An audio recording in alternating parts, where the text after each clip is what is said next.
Hey everybody, welcome to another episode of the Blue Curtain Show. It's Michael Adamthwaite. I'm super excited to see you here. I am going to be doing more reading today, which is a super fun thing for me to do, and I got a lot of responses from people who seem to really enjoy the reading, so thank you so much for supporting me and my content, you guys. If you want, please leave a like and a comment, and make sure you got the subscribe button on so that you can definitely continue to meet me here for another episode of the Blue Curtain Show's reading room. Today we're going to be reading a really cool book, Her Majesty's Explorer, a steampunk bedtime story. And this book actually has some very personal meaning for me and my family as well. It was written by Emily P. Bush. It was illustrated by a friend of the family named William Kevin Petty, and all the watercolor was done by none other than my wife's mother. That's right, my mother-in-law is an artist. Hi, Bridie. Um, she lives in Louisiana down south. So, yeah, I'm really, really happy and proud to be reading this book today for you. So, again, this is Her Majesty's Explorer, a steampunk bedtime story. And, of course, it's all autographed. Yeah, for my babies. Okay. St. John Murphy Alexander, a young automaton, rested, polished, clean and fresh, set out to march at dawn.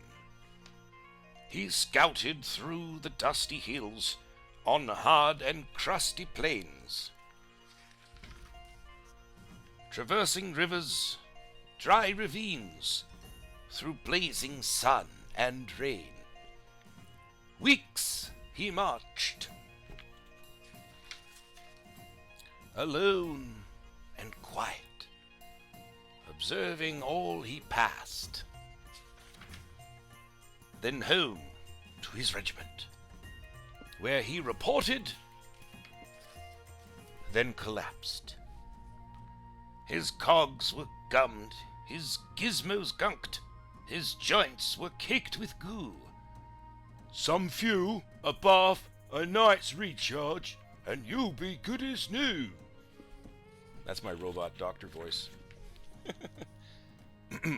St. John took the doc's commands and stumbled toward the mess, for a sip of oil and nosh of grease to sate him, more or less. Stars lit the path as St. John trudged the distance to his billet. He dumped pebbles from each boot, and his boiler he did fill it. The bed invited warm and soft, to jump in he was tempted. But rules and regulations said no sleep until he tended to the cleaning of his kit, his feet, and uniform. So he stored his pack, sprayed his toes, and sewed up what was torn. He stitched a button on his shirt, and deftly shined each boot. He swabbed away the dust and grime, he sat alone and mute. When clothes and gear were set to right, then St. John groomed his tin. He wiped his eyes, unscrewed his ears, and found a bug within. He brushed the grime from round his mouth and filled a water tub. He slid his faceplate from its strut and gave his cogs a scrub. The chores complete, the hour late, his mainspring running loose, St. John climbed into his bunk, intent to start his snooze. He sighed and shuddered and ground to sleep, where marching filled his dreams with dusty hills, fields of flowers, and bubbly, swollen streams. When morning comes, St. John will rise, and once again be keen to go exploring, near and far, for country, cause, and queen. foot soldier of the regiment, explorer meant to wander, automaton of Her Majesty, St. John Murphy, Alexander. 3 cheers for Steam Duck. It's a really fun book, you guys.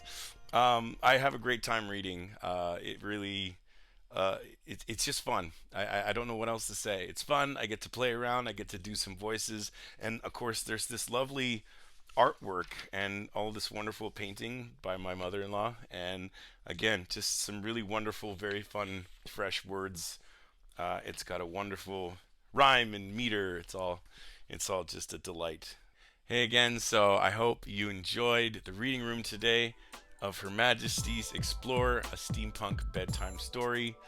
Thank you so much again for joining me here on the Blue Curtain Show. I love reading for you guys. I love hanging out with you guys, and I'm really excited that you're here. So again, thank you so much for all the likes and the comments and the subscriptions. You guys are all great. I appreciate you, and I'm glad you're here. Thanks again. See you next time.